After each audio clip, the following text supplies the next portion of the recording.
February 1944. A prisoner at the Stutthof camp, now the city of Gdansk in Poland, chemist Zygmunt Mazur testified before a commission investigating war crimes. He said that Professor Spanner, a member of the Nazi Party, had conducted horrific experiments and had tried to make so-called SP. I'd like to say that delicately, what material they used to make that, SP. But I think you understand without me saying anything. This testimony was included in the Nuremberg trial materials, court case number 197. It sounds unbelievable, but it's part of the official documents. And you have only seen the first glimpse of the fantastic and terrifying picture of the leaders of Germany during the Second World War. Next, I will tell you many of the facts about the trials of the century, Nuremberg 1945, what Churchill proposed to do with the arrested leaders of the Nazi Reich. What was the most terrifying moment for the witnesses in the courtroom? 12 unknown trials in Nuremberg that no one talks about. Also, you will get to know how one of the most terrible criminals of the Reich, the Commandant of Auschwitz, initially managed to escape, but then captured. You are on the Mr. Markin channel.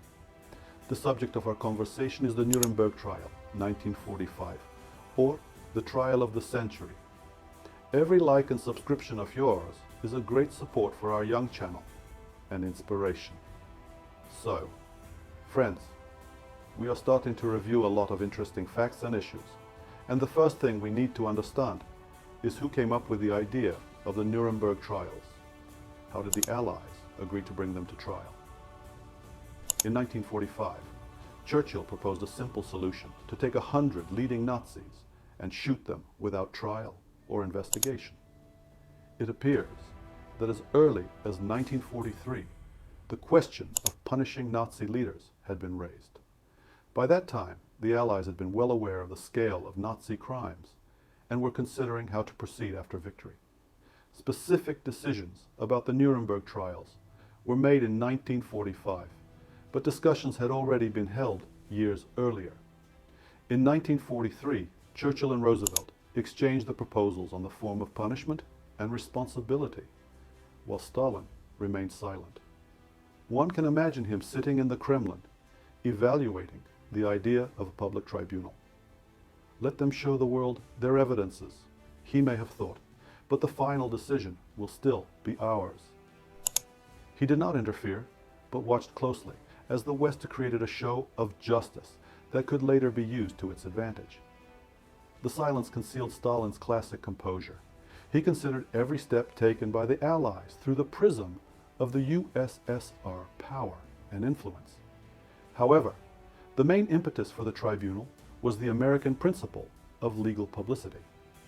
It is a historical fact that it was the United States that insisted on an open trial, where the prosecution would present documents, chronicles, and evidence, not for the sake of show, but so that the world could see the facts and realize the nature of the crimes. This was implemented by U.S. Chief Prosecutor Robert H. Jackson in his public indictment at the Nuremberg trial. But even after the Allies reached an agreement, everyone understood that this trial would not be just a legal precedent, but a historical one. The world had never seen a state being tried for evil before. Not individual people, but an entire system, its ideology, its bureaucracy, its fanaticism. And that was precisely why controversy arose around Nuremberg. Could the law judge war? Churchill insisted on a simple solution. He did not need lawyers or shorthand transcripts. He saw it as an act of retribution. But Roosevelt and the American legal school demanded something else. The world must not just punish, but understand how humanity itself allowed evil to become law. And this dispute was not between politicians, but between eras, the old world, where the victor decided the fate, and the new one, when history, for the first time, was attempting to prove its truth, with documents rather than with bayonets. When the prosecutors spoke in Nuremberg, every word would be a nail in the coffin of an era when war was justified by orders, and Stalin, still silent, would get more than he wanted. A world where justice would sound Soviet, but look American. They were sitting on the dock, 22 people who thought they were the ones deciding the fate of the world. But before they ended up in Nuremberg, they had come a long way, a way that all of Germany had traveled. After World War I, Germany was plunged into political and economic chaos. Defeat, reparations, hyperinflation, mass unemployment, all of which created fertile ground for radical movements. In this context, the National Socialist German Workers' Party, NSDAP, under the leadership of Adolf Hitler, a former corporal and street artist, was established. He offered simple and seductive promises to an average citizen.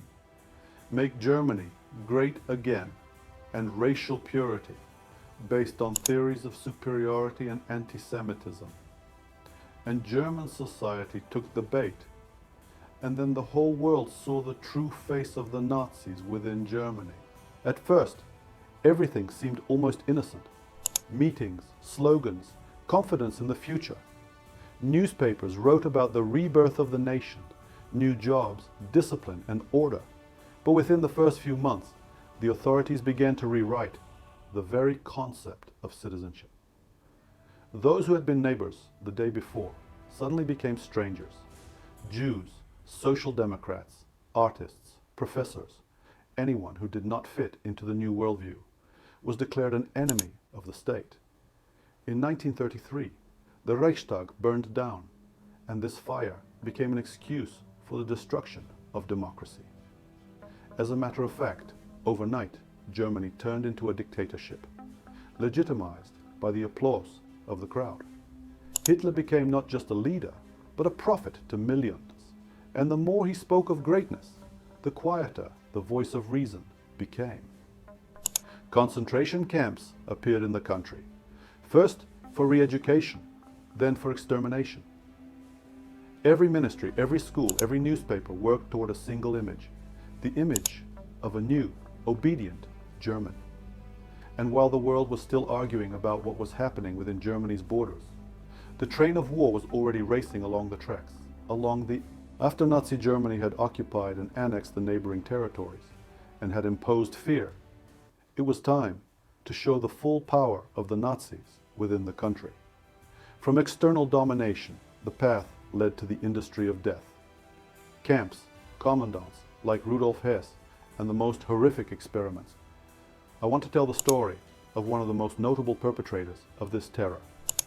Rudolf Höss was the commandant of Auschwitz. He is a man whose name is forever associated with the cold system of extermination. Under his leadership, the concentration camp turned into an industry of death. Trains arrived there daily, and thousands of people had no chance of returning. This system worked coldly and harshly. German bureaucracy was combined with inhuman discipline. Hess personally oversaw the distribution of prisoners and participated in the most sinister decisions, becoming one of the main administrators of terror. People were forced to live in inhumane conditions, work to exhaustion, and every step was carefully monitored. But after Germany's defeat, Hess managed to escape punishment for a time. Dressed in civilian clothes and hiding among refugees, he managed to reach the American occupation zone.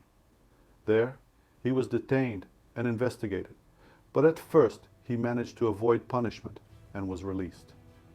His release was temporary. Thanks to the efforts of American Nazi hunters, Hess was eventually found, identified, and brought to justice. Take a look at another unique photo. It shows three notorious criminals, from left to right: Richard Baer, Commandant of Auschwitz, Dr. Joseph Mengele, and Rudolf Hess, former Commandant.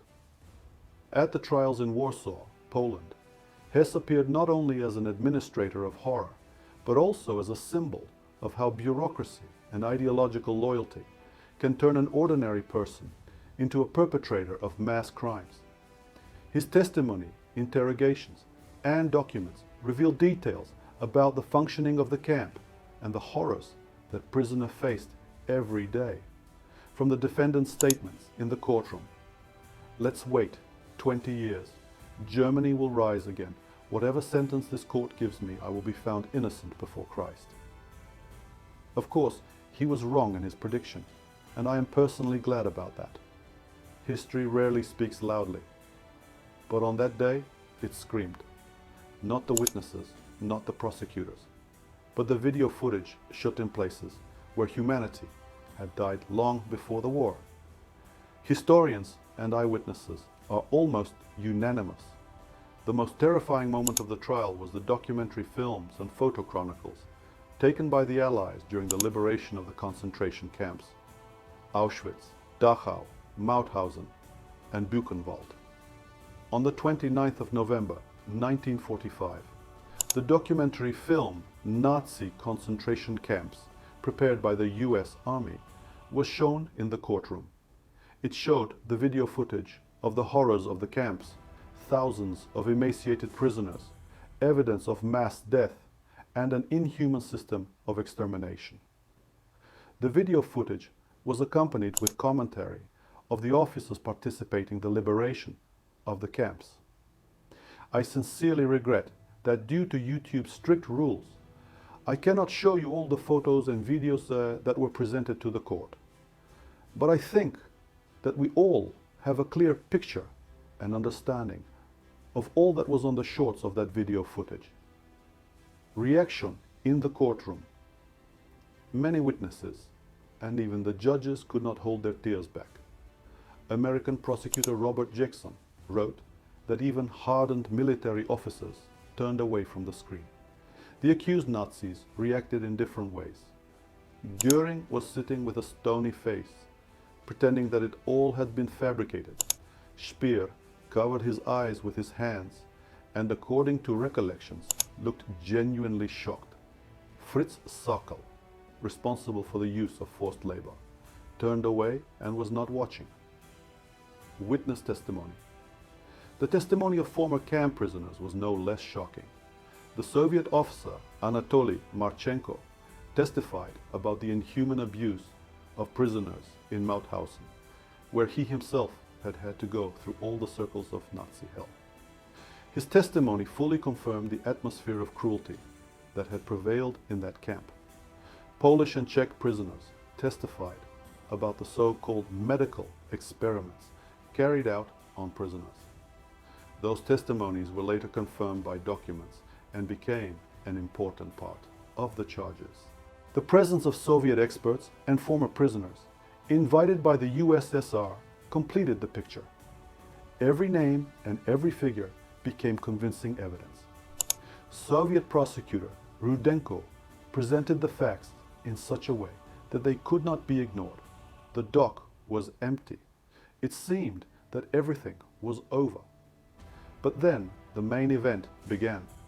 Those who had been behind the scenes of the Reich came to light, without uniforms, without glory, but with blood on their hands. And then there was this: 12 Nuremberg military tribunals. The overall statistics for all trials are as follows. Total number of the defendants, 209, 24 defendants in the main. First trial, 185 defendants in the 12 subsequent trials. Sentences, 37 death sentences, approximately 90 imprisonment terms ranged in lengths. The rest received life sentences, acquittals, or had their cases dismissed. Thus, the Nuremberg trials were not a single hearing, as most people think, but a series of trials that lasted from November 1945 to April 1949. Not only the top leaders of the Reich faced the defendants' bench, but also those who had ensured the functioning of the entire Nazi machine: experimenting physicians, industrialists, SS officials, judges, ministers, and military commanders. Here are a few examples of what the others were tried for. Karl Gebhardt, chief surgeon at Dachau; Wolfram Sievers, a doctor who also participated in the experiments; executive secretary of the SS Ahnenerbe, sentenced to death. The nature of their crimes: prisoners were used in dangerous experiments involving infectious diseases. These studies were conducted without the consent of the people and led to serious consequences, and often resulted in death, or the case, against Hans Wolfgang Romberg, a research physician. The nature of the crime, according to Dr. Hans Kohn, former prisoner, testimony. Prisoners were placed in special barometric chambers, where extreme altitudes of up to 20 to 30,000 feet and low pressure were simulated. Each of the defendants had committed acts that were unimaginable to normal people. Many of these experiments were conducted under the pretense of science, but it was not science. It was a system where people became material, nameless bodies. Nazi doctors recorded pulse, blood pressure, reactions, as thoroughly as engineers measure metal. They did not care who was in front of them, a soldier or a priest. These protocols were read aloud at the Nuremberg Trials. The judges remained silent. There was a buzz in the courtroom. No words had caused it.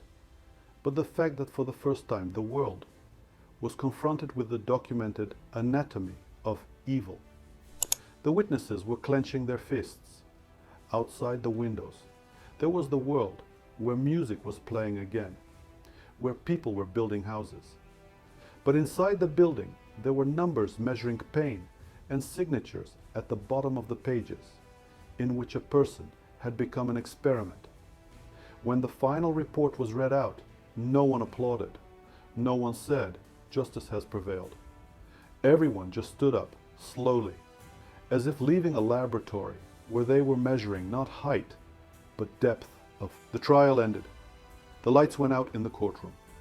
But outside the walls of Nuremberg, thousands of Nazis were already packing their bags. Some fled to Argentina. Others went straight to the offices of the new government. The story is not over. Part 2 is already waiting for you on the channel.